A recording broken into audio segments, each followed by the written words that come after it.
Peace cannot come from what is false. Geronda. If someone has created his own inner world because he believes in his own thoughts, can he be helped by the prayers of others? What need does he have of help if he has been able to make his own world? It's no small thing to create a whole world of your own. Look, if someone creates his own mental world, do you suppose that he can find inner peace?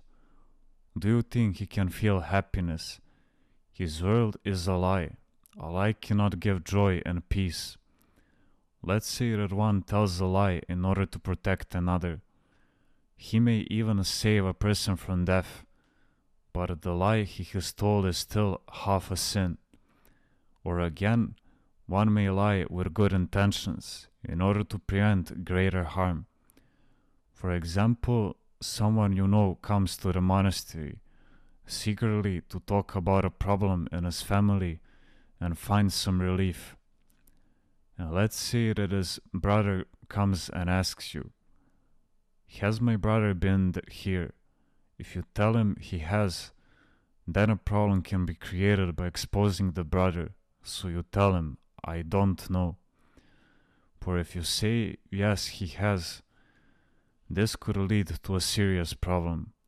This is different, but one must be careful, for if this happens often, it will escalate to something more serious. One could become used to resorting to lies and eventually acquire faulty conscience. One can even get to the point of making up stories that aren't true, without ever being troubled by his conscience. This can even be developed into a science. Oh, how creative some people can be in making things up if they work at it. They can very artfully weave quite convincing fables. A friend had come to my Kelevi once. A group of people were there, friends of a young man I had previously helped. This poor young man, while smart and good, was also a little lazy and didn't like to work much. He'd grown accustomed to wandering around. For 4 years, I tried to bring him around. So I told us town people who were there, "Try to find this young man a job." I've tried other times to help him. I had even sent him to some friends of mine in Castoria to learn the trade of furrier, but he left them. He is young. It would be a shame if he wasted his life wandering around. He only has his mother. His father has passed away. And that's when this person in the group whom I knew started saying to the others, "Yes, we had made arrangements with Father Paisios for this young man to go and learn the trade of furrier. But when he left, I spent so much money sending telegrams to his bosses telling them not to worry. But anyway, that's not the point here. I had told Father Paisios that his young man cannot be corrected. And then I thought to myself, what is this man talking about? But I did not want to say anything at that time to embarrass him. Even though he was hearing about a young man for the first time, he was still able to fabricate a whole story about how we both tried together to help that young man and so forth. I was really troubled by the way he carried on. Did he say these things in front of you? Yes, in front of me and all the others too. And what did he get out of this?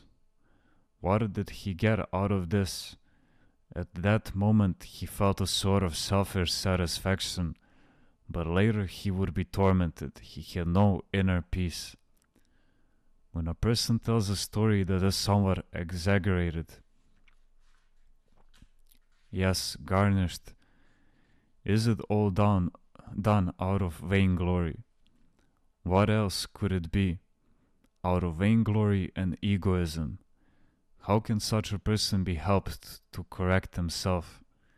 He must stop lying. He must know that a lie even when their excuses is half a sin. Geronda, is it possible that we may be given something simply out of goodness, but we think that it was given to us because we are worthy of it?